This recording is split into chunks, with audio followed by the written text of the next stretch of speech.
episode because I know my last 3 been kind of serious, stuff like that. And I just wanted to lighten the mood a little bit and relive the memories, you know what I'm saying? But like I said, we got to enjoy this life while we can because times going to get hard and we're just going through a crisis, you know what I'm saying? Businesses getting closed, folks being homeless, bills high, everything going crazy. Joe Biden trash. I'm sorry, that ain't it.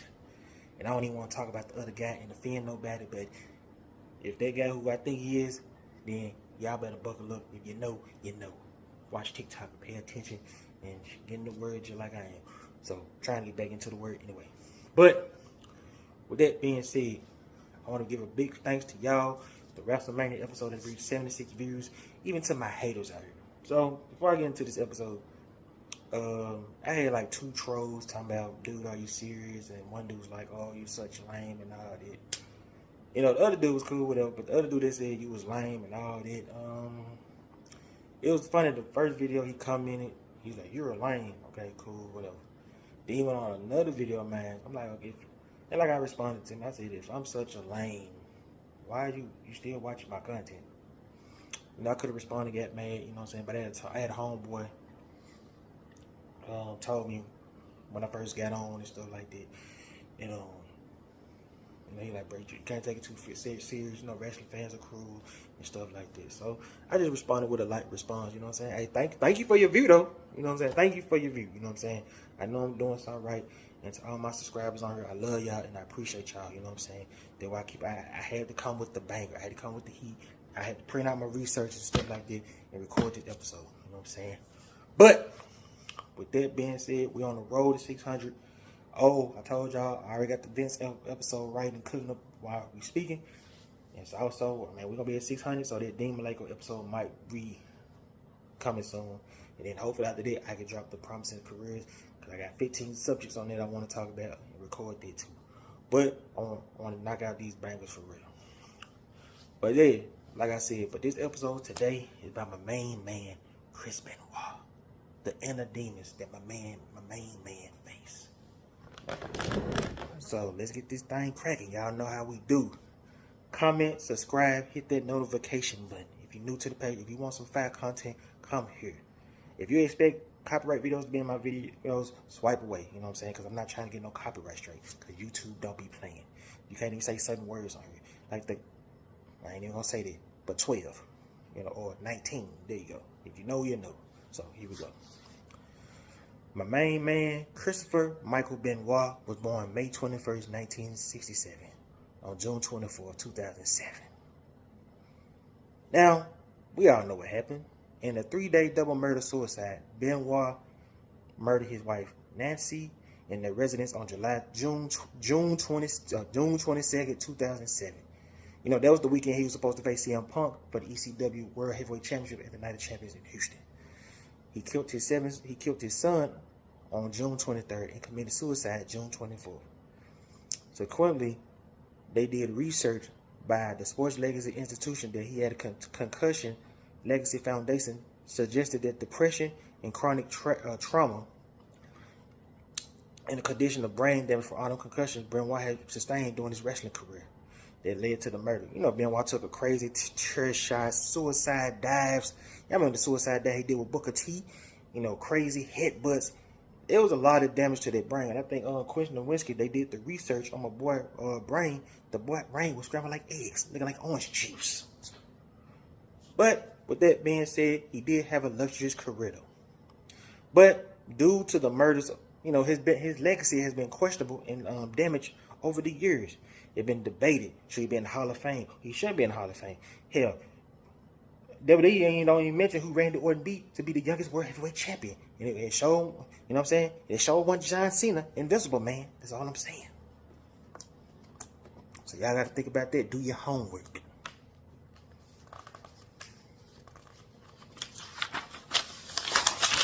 But, like I said, the main man.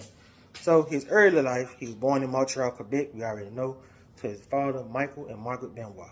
He was raised in Edmonton, Alberta, where he was built throughout the bulk of his career.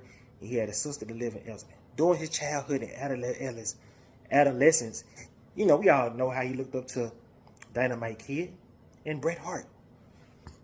But they said at 12 years old, he attended a wrestling show, which the two performers stood out above everyone else.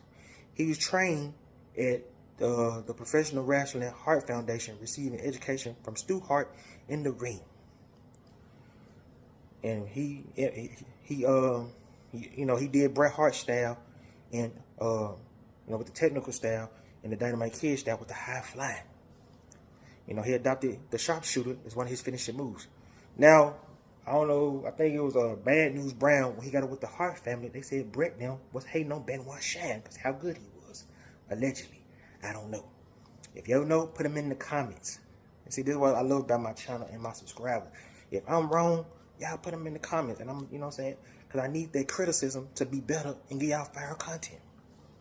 So, 1985 to 1989, this is when he was in Stampede Wrestling. He began his wrestling career in 1985 in Stu Hart Stampede Wrestling Promotion. From beginning, similarities between Bret Hart and Dynamite Kid was apparent. Benoit adopted many of his moves, as the diving headbutt, the snap suplex, and the homage was to compete with his initial billing as Dynamite Chris Benoit. According to Benoit, in his first match, he attempted a diving headbutt before learning to land the move correctly, and had the wind knocked out of him. It seemed like every time he did that, the wind was knocked out of him anyway. Even when he did do it right in his career, it seemed like every time he did the diving headbutt, he still went wrong. You know what I'm saying? But he said he would never do that move again at that point. In his debut match on November 22nd, 1985, Calgary, Alberta, he teamed up with the remarkable Rick Patterson against Butch Moffat and Mike the Hammer, which Benoit team won the match. After Benoit pinned Moffat with a sunset flip. The first title Benoit ever won was the Stampede British Commonwealth Mid Heavyweight Championship on March 18, 1988 against Gama Sai. During his tenure in Stampede, he won the 4 international tag team titles and 3 more British Commonwealth titles, and had a lengthy feud with Johnny Smith that last over a year, which both men traded back and forth for the British Commonwealth title. In 1989, the Stampede had closed its doors with a recommendation from Bad News Brown. Benoit departed for New Japan. And then here comes the New Japan era. Upon his arrival in New Japan Wrestling, Benoit spent about a year training in the New Japan dojo with the youngest wrestler to improve his abilities. While in the dojo, he spent months doing student activities like push-ups, floor sweeping before stepping into the ring. He made his debut in Japan, debuted in 1986 under his real name, Chris Benoit.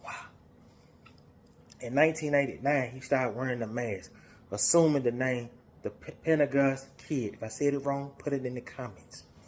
Benoit said numerous times he originally hated the mask, but it eventually became a part of him. While in New Japan, he came into his own as a performer in critically acclaimed matches like Justin Shin Liger, I can't pronounce this dude's name, but I'm going to put the picture right here, Black Tiger, and El Samurai in the junior heavyweight division. Then, of course, August 1990, he won the IWGP Junior Heavyweight Championship event from John Shin Liger. He eventually lost the title in 1990. And then in July in Japan, and in November 1991 in Mexico, his mask back to Liger, forcing him to reinvent himself as the Wild Pendergast. Benoit spent the next couple of years in Japan, winning the best of the Super Junior weights, the best of the Super Junior tournament twice. 93, he won it within 3 years. He won it 93 and 1995. He went on to win the inaugurated Super J Cup tournament in 1994, defeating Black Tiger Jito and the Great Sanuki in the final. He wrestled outside New Japan occasionally to compete in Mexico and Europe, where he won a few regional championships, including the UWA Light Heavyweight Championship. He held the title over a year, have 40-minute matches with, I think I know that I can't pronounce the name, but I remember they had the orange and black mask. Villa 3. Then of course he had a brief stint in World Championship Wrestling. Benoit became the first WCW World. Benoit came to World Championship Wrestling in June 1992, teaming up with fellow Canadian Biff Wellington for the NWA Tag Team Championships. They were defeated by Brian Pillman and his rival John Shane Liger in the first round at the Clash of Champions. He did not return to WCW until January 1993 at the Clash of Champions, defeating Brad Armstrong. A month later at Super Brawl 3, he lost to Two Cold Scorpio, getting pinned with only 3 seconds left in a 20-minute time limit match. At the same time, he formed a tag team with Bobby E. After him and E lost to Scorpio and Buck Bagwell, he went back to Japan.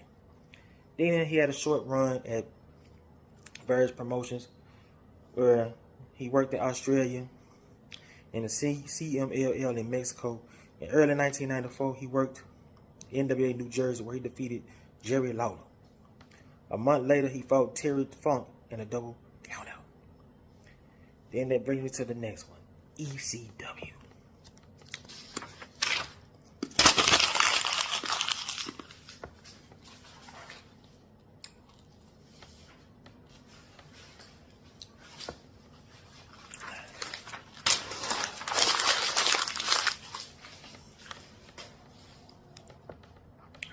In 1994, Benoit began working with ECW, Extreme Championship Wrestling. We already know that. In between tours of Japan, he was booked as a dominant wrestler, gaining notoriety as the Crippler after he put Rocco Rock out in his first appearance. Benoit competed in a one-night 8-man tournament for the vacant NWA World Heavyweight Championship, losing to Two Cold Scorpio in the quarterfinals. And of course, we had the infamous match in November. Benoit accidentally broke Sabu's neck. You know, when Benoit did the flip and Sabu landed on his neck, kind of awkward. Broke Sabu's neck within the opening seconds of the match. The injury came when Benoit threw Sabu with the intention that he had to take face first pancake bump. But Sabu attempted to turn mid-air and take a backdrop instead. He did not achieve the rotation and landed almost directly on his neck. After this match, Benoit returned to the locker room and broke down over the possibility he might have paralyzed Chris Benoit, and he felt bad. Paul Heyman, the head booker of ECW, came up with the idea of the Crippler moniker from that point on. From that point until the departure of ECW, he was known as Crippler Benoit. When he returned to WCW modified, his ring name was the Canadian Crippler Chris Benoit. Paul Heyman commented that he planned on using Benoit as a dominant heel for quite some time before putting the company main title, the ECW Championship, on him in the long term. So he was going to get the belt before he got the peace out. But Benoit and Dean Malenko won the Tag Team Championships. Benoit's first American title from Sabu and Taz, the rivals, in 1995, at Return of the Funkler. After winning, they were initiated into a triple stable led by ECW World Champion Shane Douglas to recreate the Four Horsemen, as the three men continuously held all the main belts of the ECW. Malenko also had the World Television title at the time too. Then the team lost to the Public Enemy that April at Three-Way Dance. Benoit spent some time at ECW feuding with the Steiner brothers, rekindling his feud with Two Cold Scorpio. He was forced to leave ECW after his visa had expired. Wow, I didn't know that. Heyman was supposed to renew it, but he failed to make it on time. So Benoit left ECW in 1995 as a matter of job security and ability to enter the U.S. He toured Japan until WCW called. And he had a minor WWE appearance in 1995 while he was on the contract at ECW, where he worked 3 dog matches, losing to Bob Holly, Adam Bomb, and his good friend Owen Hart. So here we go. Then he returned to WCW, where he got the big push, and he was alongside the Nature Boy, Ric Flair. New Japan Pro Wrestling and World Championship Wrestling had a working relationship. Because of their talent exchange, Benoit signed with WCW in the late 1995, alongside a number of talent working in New Japan, a part of the Angle. Like the majority of those who came to WCW, in exchange, he started out in the Cruiserweight division. They always got to put you in the Cruiserweight division. Like, damn, bro. I don't want to start out in the Cruiserweight division. Can you put me in the TV title division? Just because I'm short, don't put me in the TV title division. Damn. Man, don't put me in the Cruiserweight division. There we go. His lengthy matches against many of former rivals Japan on every single broadcast. At the end of 1995, Benoit went back to Japan as a part of the China Exchange to wrestle as a representative in the Super J Cup. Second stage, defeating Lionheart in the quarterfinals. He received a bye in the quarterfinals for his work in 1995, a similar way that he advanced. In addition, losing to Guido in the semifinals. After impressing higher up with his work, he was approached by Ric Flair and the WCW booking staff to become a member of the reformed Four Horsemen, alongside Flair, Arn Anderson, and the loose cannon Brian Pillman. He was introduced by Pillman as a gruff, nonsense heel similar to his ECW personality, the Crippler. He was brought in to add a new dynamic for Arn Anderson and Flair. Flair tormenting Hulk Hogan and Randy Savage in their alliance to end Hulkamania, which saw the Horsemen teamed up with the Dungeon of Doom. But the alliance ended when the Booker and leader Kevin Sullivan started feuding with Brian Pillman. See, at first I didn't know this, so it was first going to be Brian Pillman and Kevin Sullivan. But Brian Pillman, I guess he left the company for WWE. So Benoit was placed into the feud with Sullivan. This came through tuition through the dissension between the two in a tag match where the two reluctantly team up with each other against Public Enemy, and Benoit being attacked by Kevin Sullivan and Slamboree. This led to the two having violent confrontations at pay-per-view, which at the time Kevin Sullivan was the booker in the feud, which this was the time now when him and Nancy hooked up. Benoit was having an affair with Kevin Sullivan's real-life wife, Nancy, who was known as Woman. So, from the angle, they was forced to spend time together and make the affair happen and hold hands in public and share hotel rooms. See, that what you setting yourself up. First of all, nigga, if I'm married to my woman, I'm not gonna put my woman in no angle, and then because back then they had to make it look real. Now, I'm not condoning the affair. I ain't saying it's right, but it was bound to happen, dog. Like look at Triple H and Stephanie. You know what I'm saying? When they started doing the angle, and Triple H was China at the time, but him and Stephanie had to make it look real and feel together. You know what I'm saying? It was bound to happen. When you get to know somebody and, you know what I'm saying, hook up, like I got a girlfriend now. I wish I ain't doing that angle. My girl, I ain't gonna spend no time with no other dude when I ain't around. That's one. You know what I'm saying? Like hell no. Cause at the end of the day, you might not be producing at the end of the day. And this nigga is, you know what I'm saying? You just open up the floodgates, you got another dude breaking your girl back. Smacking that ass. You know what I'm saying? You threw out. Just saying. But, like I said, see, right here. This on-screen relationship developed to a real affair. As a result, Sullivan and Benoit had real problems backstage. And they really had hatred for each other. Am I surprised? But Benoit did, however, admit having a certain amount of respect for Sullivan. According to his DVD, he said that Sullivan never took under liberties in the ring doing it. Basically, Kevin Sullivan didn't try to fuck him over. Sorry for my language, Lord. He stuck. He was professional.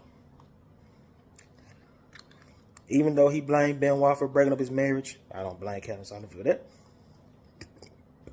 They discontinued for over a year, with Sullivan having enforcers apprehend Benoit in multiple matches.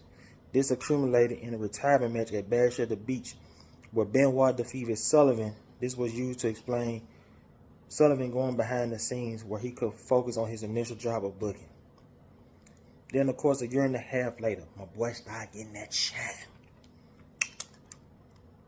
In 1998, Benoit had a long feud with Booker T, who had broke up with his brother, so he was trying to get that single star shine. They fought over the WCW World Television Championship until Booker T lost the title to Fit Finlay. Booker won the Best of 7 series, which was held between the two to determine the number one contender. Benoit went up 3-1 before Booker caught up, forcing the 7th and final match on Monday Nitro. During the match, Bret Hart interjected himself, interfering on behalf of Benoit, attempting him to get to join the NWO.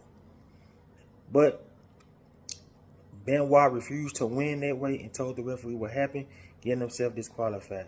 Booker refused the victory instead, opting for an 8th match to see who will fight Finn Finlay that night.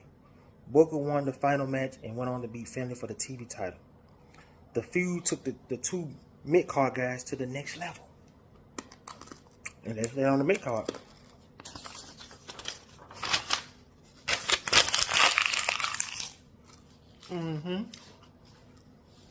But in 1999, Benoit teamed up with Dean Malenko again. Once again, he defeated Kurt Hennig and Barry Windham. They were doing the country rap thing, going there with Master P, which was a trash feud. I'm sorry.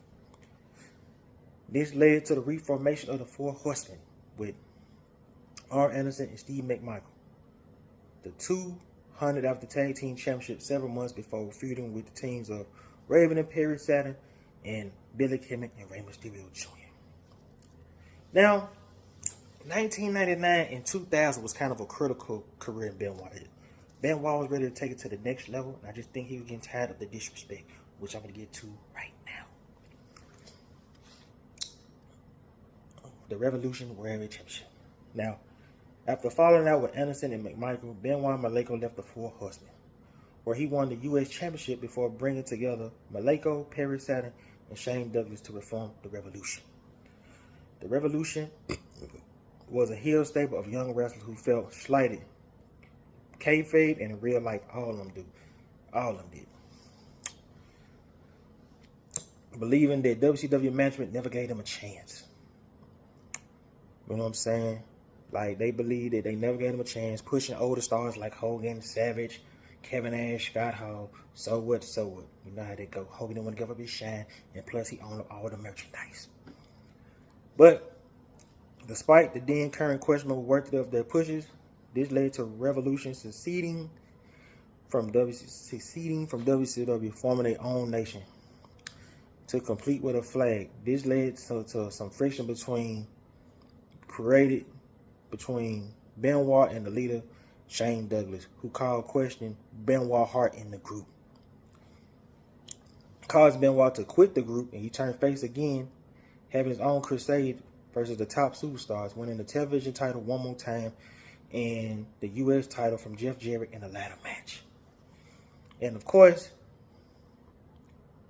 in 1999, October 1999, I think 6 months after Owen Hart died, him and Bret Hart had a classic tribute match in Kansas City at the same place Owen Hart died, where the equipment had exposed, which he should have never had. Thanks to this evil ass nigga. But anyway, Bret Hart defeated Chris Benoit with the sharpshooter. They had a standing ovation, and they was embraced from the ring by my main man, Harley Race. But by 2000, Benoit was unhappy at WCW. So WCW tried one last attempt to keep him. And that was by putting the WCW World Heavyweight Championship on by defeating Sid Vicious, But however, due to the disagreements, and of course, him and Kevin Sullivan still had beef. Come on, man. You stole my... I mean, I'm not... Two wrongs don't make a right, but nigga, you stole my wife. You thought for the book you to the top, bro? Hell no. Trash. I'm just saying.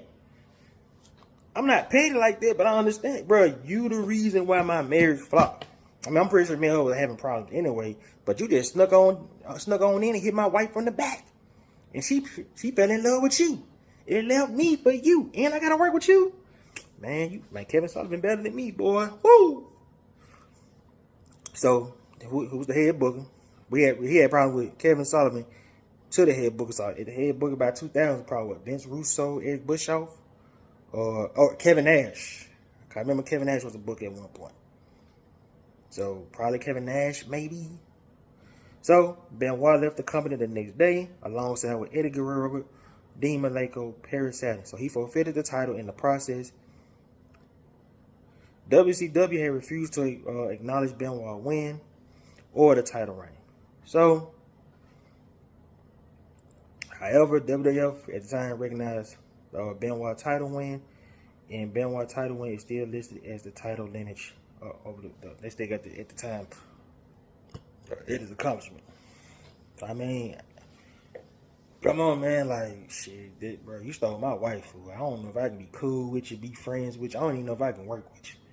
You know what I'm saying? So, I wasn't, like, now that I look back at it, I'm not surprised. And then, you know, with the conspiracy theory, we're going to get all this.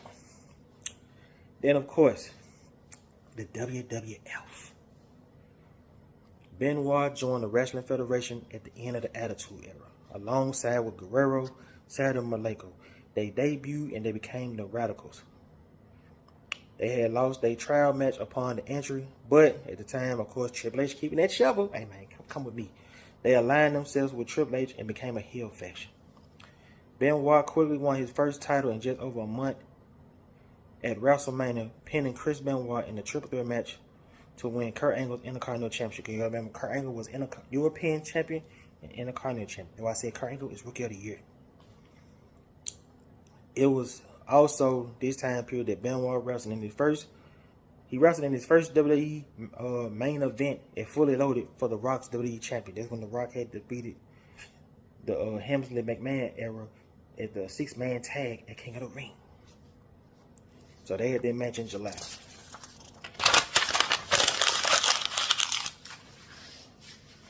And as a part of the 4-way title match at Unforgiven in September. So that in September it was it was Benoit, Undertaker, Kane versus The Rock for the WWE Championship at Unforgiven.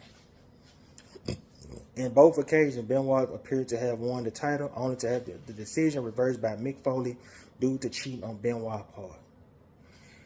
Benoit simultaneously entered a long running feud with Chris Benoit for the Intercontinental title, with the two meetings at Backlash, Judgment Day, and of course SummerSlam. Benoit won all 3 matches, but they revisited the rivalry in the classic ladder match at the Royal Rumble.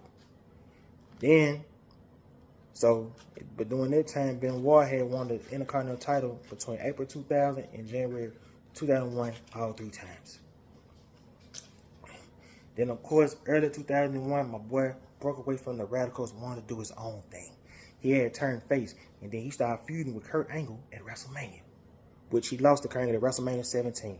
But he gained it back in the Ultimate Submission match at Backlash. The feud continued after Benoit stole Kurt Angle Olympic gold medals. This accumulated in a match at Judgment Day where Angle won 2 out of 3 falls thanks to Edge and Christian in response. But Benoit started teaming with his former rival Chris Benoit that night to defeat Edge and Christian in tag team turmoil. And that next night, this is what Triple H torn his quadricep, because it will be the power trip versus Benoit and Jericho that summer before whatever going on with the invasion and all this shit. Benoit and Jericho defeated the WWE Tag Team Champion Stone Cold, the 2-man power trip Stone Cold Steve Austin and Triple H for the tag team title. The pair used the win as a springboard challenge to Stone Cold Steve Austin for the WWE Championship.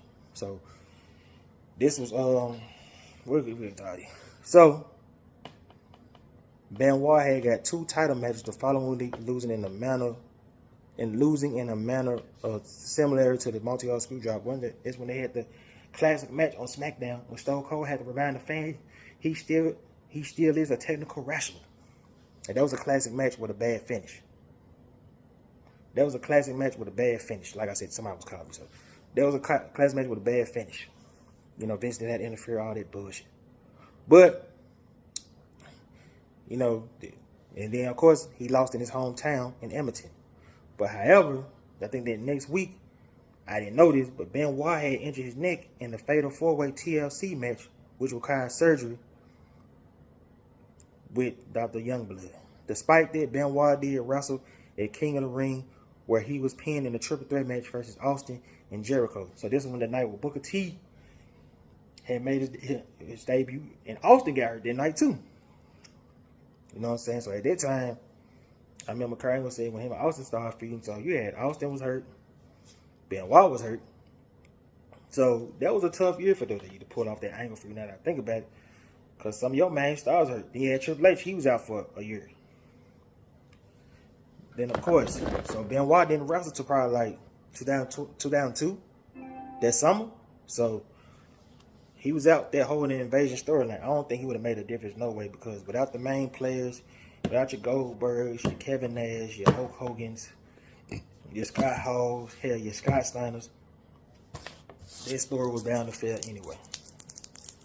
So Benoit wouldn't have made a difference. But, you know, then of course, 02, 03. During the first WWE draft, he was the 3rd wrestler picked by Vince McMahon to be a part of the new SmackDown, even though he was still on the injury list. However, when he returned, he was a member on the main Raw roster. His first night back, he turned heel and aligned himself with Eddie Guerrero, where they feuded with Stone Cold briefly. But then he defeated Rob Van Dam in July 29th, 2002, and he became the Intercontinental Champion for the 4th time. Then him and Guerrero would move to SmackDown doing a storyline, an open season on a wrestler contract, with Benoit taking his newly won belt with him, but Van Dam defeated him at SummerSlam and brought the belt back to Raw. Then, of course, after returning to SmackDown, he embarked on a feud with Kurt Angle, which he defeated him at Unforgiven. But they became teammates. When SmackDown had the new SmackDown Tag Team Championship, they had the tournament, and him and Kurt Angle, they won the first Tag Team Championship against Edge and Rey Mysterio. They became the Twinners after betraying Los Guerreros at Rebellion. Benoit and Angle made a successful title defense, defeating the Los Guerreros. They lost their Tag Team Championships to Edge and Rey Mysterio on the episode of SmackDown, November 7th. In the 2 out of 3 falls match.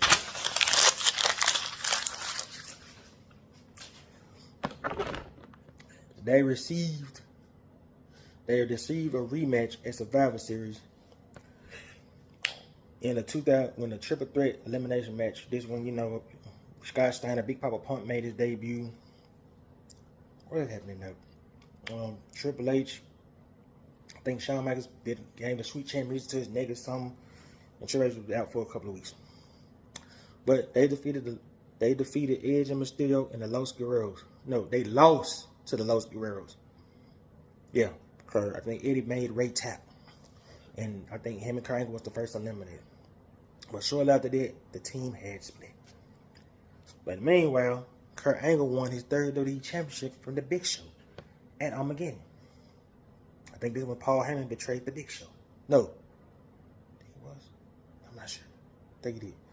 But him and Benoit faced each other in 2003 at the Royal Rumble. The match was highly praised from fans and critics. Although Benoit lost the match, he received a standing ovation for his efforts. Benoit returned to the tag team ranks, teaming up with main man Rhino. So at WrestleMania, what's that? 19? Yeah. WrestleMania 19, The WWE Tag Team Champions, of course, Team Angle, Charlie Haas and Shelton Benjamin put their titles on the line against Benoit and his partner and Los Guerreros in the Tag Team Triple Threat match, which Team Angle pinned Chavo Guerrero. In April 2003, following 19, Benoit then feuded with John Cena, wearing a shirt saying "Toothless Aggression," and the full-blooded Italians teaming with Rhino occasionally. In June 2003, the United States Championship was reevaluated, renamed the WWE United States title, where Benoit participated in a tournament for the tag titles. He lost in the finals to Eddie Guerrero, which Eddie cheated, of course. The two feuded over the title for the next month. Benoit went on to defeat the likes of A-Train and No Mercy. Now I'm trying to see, was it that match when? No, that was Brock Lesnar. Okay, I got that mixed up. I'm trying to see. Did the same thing happen to Benoit by the A-Train? If I find the video, I'm gonna put him in the video. But yeah, he defeated A-Train and No Mercy, Big Show, and eliminating Brock Lesnar by submission as a part of Survivor Series. You know, this one Brock Lesnar was heel. He had all the heels. Big Show, A-Train, yada yada. You know, him and Cena was fighting against Brock. I think Ray too. But he eliminated Brock Lesnar in Survivor Series, and they defeated Team Lesnar. As a result of that, Benoit challenged Brock Lesnar on December 4th for the WWE Championship, but he lost after passing out to Brock Lesnar's new submission, the Brock Lock. Paul Heyman had a vendetta against Benoit along with Lesnar, preventing him gaining a shot at Lesnar's title. Alright, then the next year, my boy got his shot. So, when Benoit won a qualifying match for the 2004 Royal Rumble against the full-blooded Italians in the handicap match with John Cena, Heyman named him as the #1 entry. On January 24th, he won the Royal Rumble match by outlasting the Big Show, and thus he earned a world title shot at WrestleMania 20. This one Brock Lesnar cost Goldberg the Royal Rumble. So, he became the only second WWE performer as the #1 entry alongside Shawn Michaels to win the Royal Rumble. But with Benoit being on SmackDown at the brand at the time, it assumed he would have been going after the WWE Championship, which his homeboy Eddie Guerrero eventually started holding. But however, Benoit had a loophole, and he moved to Raw the following night, where he announced he's challenging the world heavyweight champion Triple H. This was Shawn Michaels didn't accept defeat, or I think a draw at the Royal Rumble, and so Shawn Michaels tried to force himself in the main event. And I think Shawn Michaels' Sweet Chin Music, Chris Benoit that night. It's right here. So that's it. Yep, there you go. So when it came time to Benoit to sign the contract in the main event, Shawn Michaels super kicked and he signed his name on the contract, which eventually resulted in the triple threat match for Shawn Michaels and Triple H. To be honest with you, Shawn Michaels didn't be in that match, but it did turn out to be a good match though. So I think Vince didn't believe Benoit could draw tickets for the WrestleMania main event. I'm sorry. That's my belief. Because Benoit wanted the entertainment on the mic. I mean, he had his moments on the mic, but Benoit just wasn't no talker like that. You know what I'm saying? He wasn't known about talk. He was known for that action.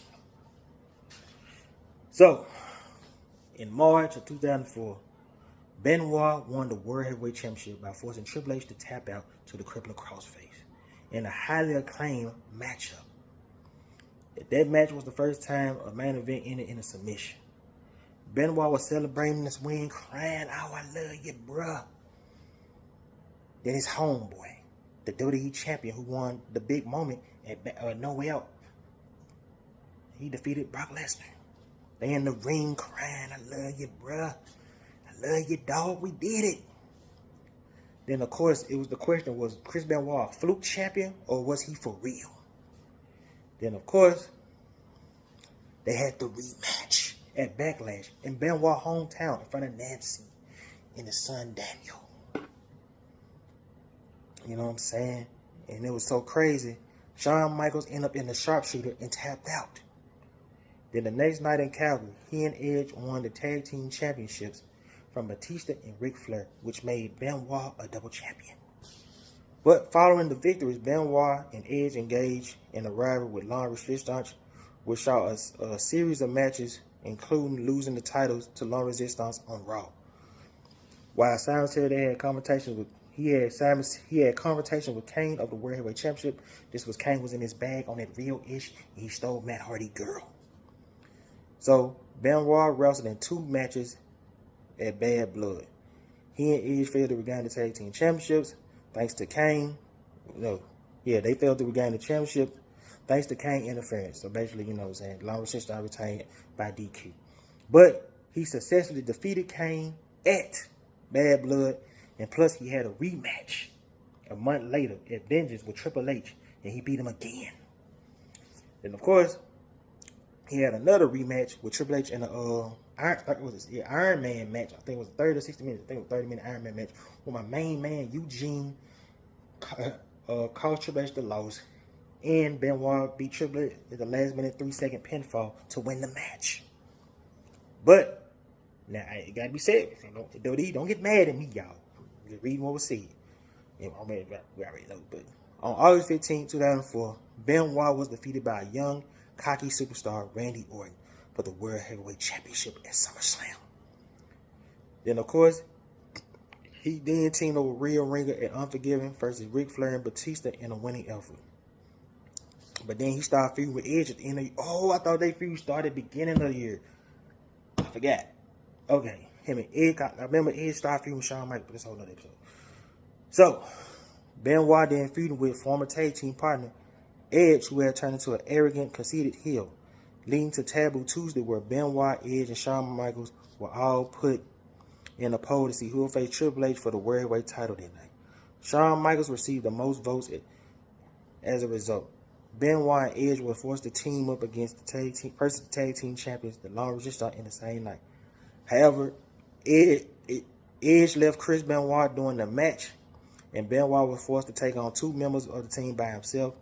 He and Edge still managed to regain the titles, but they lost the titles back on November 1st. At Survivor Series, Benoit sided with Orton team while Edge sided with Triple H. Edge was able to get the pin on Benoit after Triple H had pedigreed him, but Randy Orton team still won. So that was when I think the stipulation was that time was I'm trying to remember who was on that team. Was it Benoit? It was Benoit, Shelton Benjamin, Maven, and Randy Orton, where the winning team get to be the general manager for 4 weeks. So each guy had a chance to be the general manager of the show, if I remember. Then Benoit and Edge feuded at New Year's Revolution in Elimination Chamber match, which both men lost. The feud had stopped because as Edge had started feuding with Shawn Michaels, and Benoit had entered the Royal Rumble, lasting longer than any competitor before being eliminated by Ric Flair. The two had continued to have matches following weeks until 2 of them was in, Money in the Bank, which was the first Money in the Bank with Chris Jericho, Shelton Benjamin, Kane, Christian were placed in the Money in the Bank ladder match. And of course, Edge had won the match by knocking Benoit off the ladder, I think Benoit had hurt his arm by smashing his arm with a chair. Then the feud finally had ended in the last man standing match, which Edge won with a brick shot to the back of the Benoit head. See what I'm saying? My boy got hit in the head too many times, dog. God damn. Whew. Boy, that's tough. Alright, so the U.S. Championship. Now, this was a weird era because I'll wait till I get to that part where I need to say what I need to say. Then I get to that part. Because it was a comment that, about a legend that had me thinking that. I want y'all to think too. So, 2005, 2007. Benoit was drafted to SmackDown after being the first man selected in the 2005 draft lottery. He participated in the ECW Revolution against SmackDown heel by defeating Eddie Guerrero. So at this time, him and Eddie Guerrero had heat at the time. And Eddie didn't want to put him over, because Eddie was on a roll with the Rey Mysterio feud. And he feel like if Benoit would have won, Benoit would have stole his shine. Because you can remember the match. I ain't even, now that I think about it, the match was kind of off. I ain't gonna say it was trash because them two normally had good matches. But, both of them came out mad. Both of them came out angry. Then I think Eddie had busted Benoit. And I think you could read the words, I owe you one. Then they said my boy Guerrero at the time, with his condition, he was hunched over after the match. So, I'm just glad them guys squashed the beef before that. You know what I'm saying? So, but anyway, on July 24th, the Great American Bash, Benoit failed to win the United States Championship from Orlando Jordan. But he won the rematch in 25 seconds, which I never understood. Benoit won 3 consecutive matches versus Jordan in less than a minute. Then, of course, he renewed his feud with Booker T in a friendly competitive until Booker and his wife cheated Benoit the United States Championship on an episode of SmackDown. But during this time, on November 13th, Eddie Guerrero was found dead in his hotel room. SmackDown Raw, they held a tribute show. Benoit was devastated that his homeboy died. Very emotional. They had very emotional videos. Benoit crying in the tribute videos. Then the same week, they did 2 tribute shows. One on Raw with Triple H. Main event. No. Yeah. No. I'm trying to see who's the main event on Raw. I know Triple H and Benoit had a main event match on SmackDown. You know what I'm saying? Benoit defeated Triple H. They hugged, cried, went in love. You know what I'm saying? They saluted Eddie Guerrero. And then, like I said in the Eddie Guerrero episode, I feel like Chris Benoit was never the same after that. You know what I'm saying? And at that time, they said my man was writing the main letters. He missing his homeboy. You know what I'm saying? They been in New Japan together, ECW together. They damn near been around each other all their life. You know what I'm saying? For you to be downstairs waiting on them, y'all just got back from the gym. Chavo call you, man. Hey, Eddie dead. You running upstairs. You think that your homeboy hugging the man. You know what I'm saying? That's some scary shit. You know what I'm saying? So, that's why I said what I just said like a few seconds ago, That's why sometimes, man, you gotta squash that beef shit, man. Look, man, life ain't even worth arguing and stuff like that. So, I was kind of glad that they squashed the beef, you feel me? And, that's a terrible way to go, you know what I'm saying? Like, I can say shit, I had like a former roommate of mine or my homeboy, and that man stole money from me, you know what I'm saying? And I held the grudge against him for years, you know what I'm saying? You know what I'm saying? Because I feel like I had just moved out of my grandparents' house. I ain't ashamed to say it. I struggled for damn near 28 years to be on my own.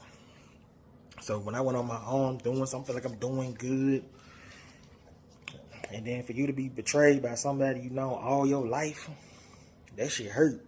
And I carried it hurt for a long time. You know what I'm saying? I was going through a lot. You know what I'm saying? Especially like during that time, with my addiction of hub, you know what I'm saying? The websites. You know what I'm saying? I feel like everybody was against me. I feel like I couldn't do nothing because both our names was on the lease. You know what I'm saying? But I held on to that hurt for a long time. Sometimes you got to just squash that beef because you never know what's going to happen. You know what I'm saying? You be hating this man tomorrow. You look up, man, you trying to squash the beef. And then by the time you try to squash the beef, you look up, he dead. And then by the time you look up, you like, damn, bro, what was I thinking, fool? I should have called him, man, when I had a chance. I'm going to call him. But you never do because everybody thinking we got so much time in his life. But we don't. You know what I'm saying? Because like I said in the Bray Wyatt video, our numbers change every year. But our jersey number get called when it's time to go.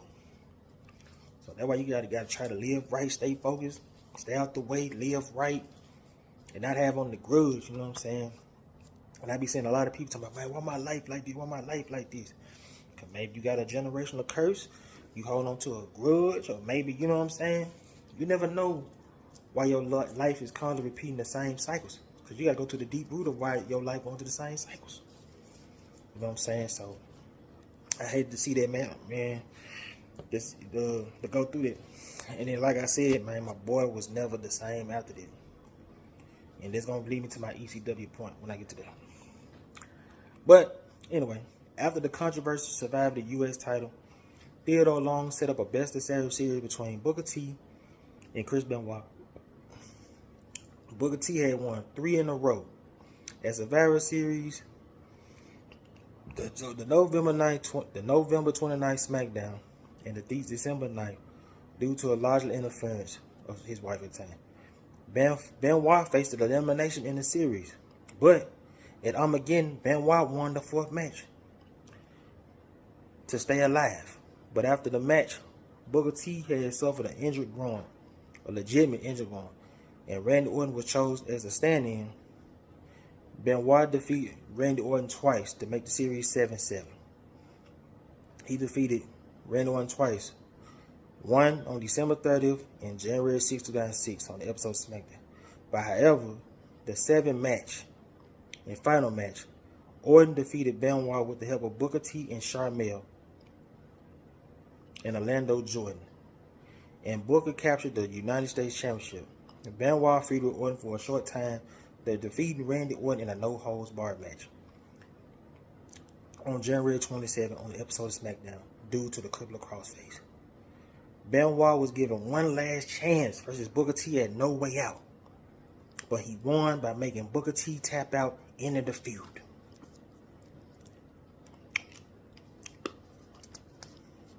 The next week on SmackDown, Benoit broke JBL's hand, which is John Bradley.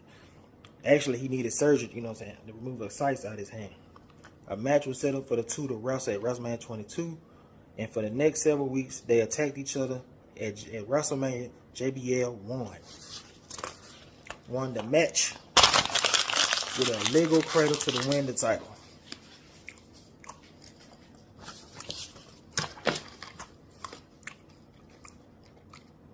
Benoit used his rematch clause 2 weeks after in a steel cage match on SmackDown, but JBL won again with a cheating tactics. Benoit entered the King of the Ring tournament, only being defeated by Finn Finlay in the opening round match on May 5th on SmackDown. Finlay struck Benoit in the neck with a trick. God damn, man, boy, woo, boy, your brain was through. God damn, nigga. He delivered a Celtic Cross. At Judgment Day, Benoit gained some revenge by defeating Finlay in the crippler crossface in a grudge match. On the following episode, Mark Henry brutalized Chris Benoit during the match, giving him back and rib injury, causing him to bleed from his mouth. Benoit then took some time to heal the nagging shoulder injuries. But real. Alright. So on October 8th, Benoit returned to No Mercy, defeating William Regal in a surprise match. He won his 5th United States title reign from Mr. Kennedy. Then he started feuding with a hot on fire Chavo.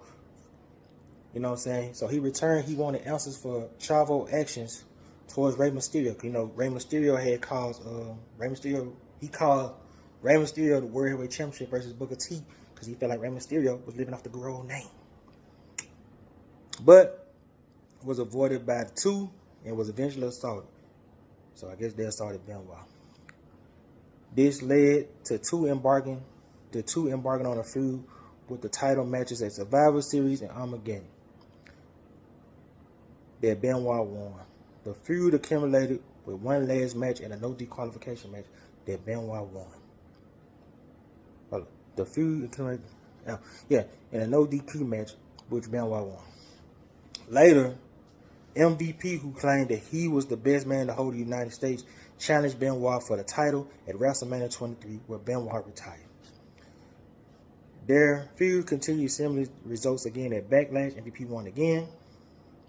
Benoit won, but at Judgment Day, MVP got the last laugh and won the title in the 2 out of 3 falls, thus ending the feud.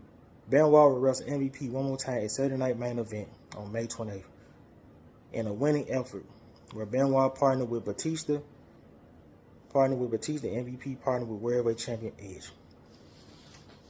So when I get to the ECW card, it's gonna get to my point where, damn, was that really gonna happen? So you gotta think about it. 04 main event picture. 05 main event mid cardish picture maybe, but he was kind of in that middle in between. But like by 05, 06, he went from world champ to United States champ, demoted. Then you lost the belt. Then you got lost in the shuffle, and this brings me to my last point. So on June 28th, Benoit was drafted to SmackDown. He was drafted from SmackDown to ECW in 2007, losing the ECW Championship to Bobby Lashley. On June 19th, he wrestled Elijah Burke in his final match, defeating the Burke to determine who would compete for the vacant. Then when Bobby got hurt, who could compete, or Bobby went to Raw. I think he wasn't hurt, he went to Raw. Since Bobby Lashley was drafted to Raw. He defeated Elijah Burke, who determined who would compete for the vacant ECW Championship. Vengeance. I said Night of Champions. I think, Night of Champions, Vengeance, one of them. Vengeance. I know Bobby Lashley competed in the Fatal 5-Way in the main event with Mick Foley. All that. So, it kind of led me to my point. I'm like, damn, Sid Vicious said Benoit was supposed to be released. You got to think about it. You went from world champion to SmackDown to the last brand. And let's be honest, that ECW brand wasn't that good. So you kind of got to ask yourself, was Chris Benoit on the verge of being released? Because when Sid Vicious said that in the interview with Hannibal, it kind of had me thinking. And then according to Sid Vicious, I think he said Benoit and Nancy was having problems around that time again. So let's talk. Get raw up in here. Benoit missed the weekend's house show, telling WWE officials that his wife and son were vomiting blood due to food poisoning. But when he failed to show up to the pay-per-views, were informed that he was unable to compete due to a family emergency, he was replaced in the title match by Johnny Nitro, who won the match and became ECW World Champion. The crowd spent the majority of the match chanting for Benoit. It was revealed following days that Benoit had murdered his wife and his son.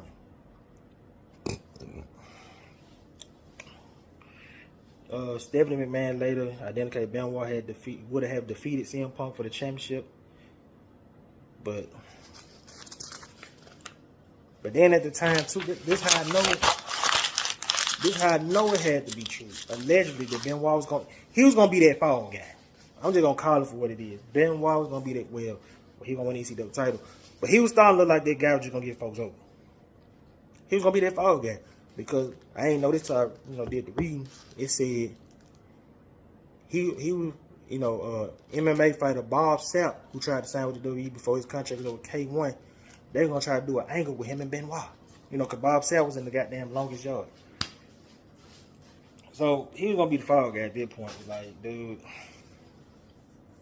And then, he going through the motions and shit. I remember Chavo said he might come this weekend. He sounded all weird on the phone. And I told him, man, I love him. He said, I love you too, bro, and hung up. Shit, like I said, Benoit had some inner demons, man. Them concussions, your brain. I know you wasn't doing drugs. The boy brain was so scrambled, shit. Like, man. Then, I hate to say it, let's keep it real now. My boy's taking that steroid juice. You mix the steroid with the brain, shit, that's a roid rage. Terrible brain cells, that's a bad combination. Yeah, like I said in WCW, normal size muscle dude. Okay, cool. WWE, damn nigga, they ain't got bigger again. Start losing hair. Come on now. I think they said one of the side effects of losing steroids is losing your hair.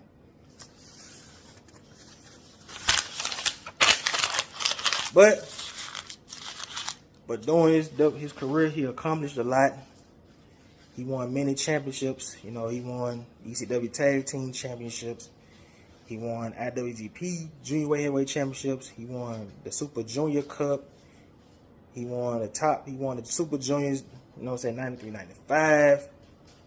He was in Feud of the Year with Triple H, Match of the Year. He was Wrestler of the Year, all in 04. Then he won multiple titles in Stampede Wrestling. You know what I'm saying? He won multiple times WCW. He won the WCW.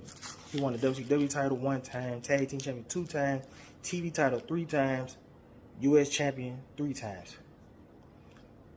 You know what I'm saying? He was the 7th Triple Crown in WCW.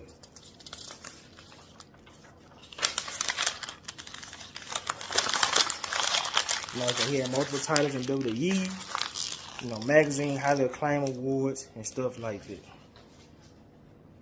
Now, from what I read, which would kind of make sense on the personal life thing. So, Benoit, so he was married twice with 2 children, David and Megan, with his first wife, Martina. By 1997, the marriage had broke down. Well, we all know why the marriage broke down, because him and Nancy were both married, and they both fucked around on their significant others. So, then of course, by 2000, Chris and Nancy had a son called Daniel, but 3 years later, it was Nancy's 3rd marriage and Benoit's 2nd. But I didn't know this till I read it. Him and Nancy was having problems in 2003. Where they had decided over irreconcilable, broken, and I guess cruel treatment. So see, this stuff been going on for years behind the scenes, according to report. She claimed that he would break and throw furniture around. She had later dropped the suit and as well as the restraining order. I'm trying to tell y'all, boy, when that devil in your head, boy, he know your strength, he know your weaknesses. He know you just like God do. He know what gonna get to you. He know what's gonna push your buttons if you let him. The devil's something else, man. That's why you gotta have a good bond and found a relationship with the man above, dog. Cause if you ain't got that, you ain't got no strength, you ain't got no backbone, you ain't got no Holy Spirit, you ain't got nothing. You screwed. Especially in the business of entertainment. You know what I'm saying? Cause folks be like, man, all money, they're like, man, I really do. As I got older, I do believe it's true what they say. Money do not bring you happiness, bro. Cause let's be real. Let's be real. Entertainment, right? Let's be real. You took a shortcut to get the way to the top. You know, and I ain't mad at it, you know what I'm saying? Hey, the devil did say to Jesus, hey man, I'll give you anything you want. Just acknowledge me. And let's be honest with the entertainment business. That's basically what they doing. Because you signing a contract. You don't know what you signing. Whether it's a record deal, wrestling deal. You don't know what you signing. Like, you ain't got to do no work at all. Like my dumb ass, I got to get up at 4, 5 in the morning and work and do that. They ain't got to do nothing. Like Floyd Mayweather can get in the ring right now. You would think a damn boxing match damn near 2 hours. What it really an hour and 30, 3 minutes around. This nigga made 35, 80 million. And down there, an hour and a half. So, you know what I'm saying? Just because they be smiling and glistening, glam on TV, them folks don't be happy, man. They be having their own personal issues behind the scene. And from what she said, they might be throwing furniture. So this stuff probably been going on for years. But he hid it so well, didn't nobody even know. It probably except they close loved ones and their family. Allegedly. You know what I'm saying? So, it make you think like, damn, how long this been going on? Because she had a restraining order. So therefore to let me know, was he putting his hands on her? Was he smacking her? Was he doing all these things for 4 years till it get to that boiling point? You know what I'm saying? Because she probably tried to keep Daniel away from this shit. You see what I'm saying? And like, and if that man got to the point where shit, that man killed his son, you smell me?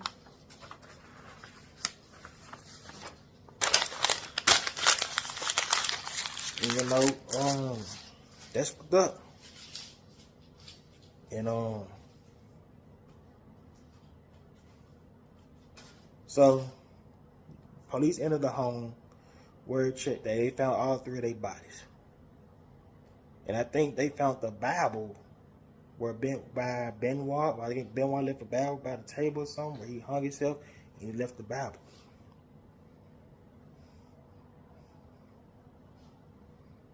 And And they said on the report they found 3 different drugs in her system, where it was Xanax, hydrocodone, hydromorphine. And Daniel was found with Xanax. It's already bad enough you killed your wife, dog. But damn, you killed the son too? And Benoit was found to have, and they said Benoit had Xanax and hydrocodone. And it elevated less testosterone caused by a synthetic form of the hormone in the system. So basically, I'm trying to say that they say he had fake drugs. But the chief medical examiner attributed the testosterone level Benoit probably been treated deficiency caused by previous steroid abuse and technical insignificance. I can't pronounce the word, but you know what I mean. But they said it was no roid rage. I see why New Jack be going off on Vince, man. He went off on New Jack too. You know what I'm saying? Because New Jack loved Nancy. You know what I'm saying? He was like, Vince McMahon is responsible for a lot of deaths. I'm like, yeah, nigga. This under your watch. He was on the contract. You smell me? You ain't do no superstar wealth check, nothing. You know, but it's a sad situation. You know what I'm saying? My man probably had a lot of inner demons he couldn't even beat. It was out of control. You know, like I said, him, you know, I ain't saying it's the main reason, but he was never the same after Eddie died. You know what I'm saying? And then for them to say he was treating her like trash and throwing furniture and all that, man, she should have just stayed away. You know, and till you got that under control or something, because, man, that's why you gotta be careful who you choose as your partner, man. You never know, they got their dark side. You never know. You know what I'm saying? You never know. And it's a sad situation to a legendary career. Now his oldest son got to be tortured for what his daddy did. Like I said in a video a while back, don't blame that man for what his daddy did, bro. He wasn't there. He didn't say, hey, daddy, kill Nancy, bro. Because I'm pretty sure that man wouldn't have been cool with his dad. And I'm pretty sure he's not cool with his daddy. So that's why it's conflicted for him, because that's his father. You know what I'm saying? I'm not going to disrespect my father, da-da-da-da-da-da-da-da. But, I mean, a question do come up, though. Should Chris Benoit be in the Hall of Fame? That's a wild one. I mean, but hey, that's a valid point, because, hell, if you got, you know, music predators or sexual predators or whatever in the Rock and Roll Hall of Fame, which half of them already are, I mean, it's only right that he should be in the Hall of Fame if we celebrating talent from this other person. Wrong is wrong regardless. And like I always say on this video, look, I ain't the most perfect person. I ain't the most whatever. But I know there's a God. I repent to him, and I try not to do these sins no more. Is it easy? Hell no. But I know I need that relationship with him and his spirit to get through it. You know what I'm saying? Because if you ain't got God or Jesus, you ain't got nothing.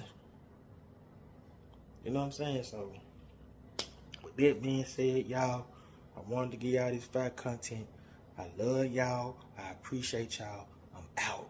Ollie, she a geeker, yeah. You know I love the party, roll that weed up, yeah. Roll that weed up. You hear me through your motherfucking speaker. I came through to get teed up. I don't rock Adidas. You hear me through your motherfucking speaker. I came through to get teed up. I don't rock Adidas. I know she kinda hard to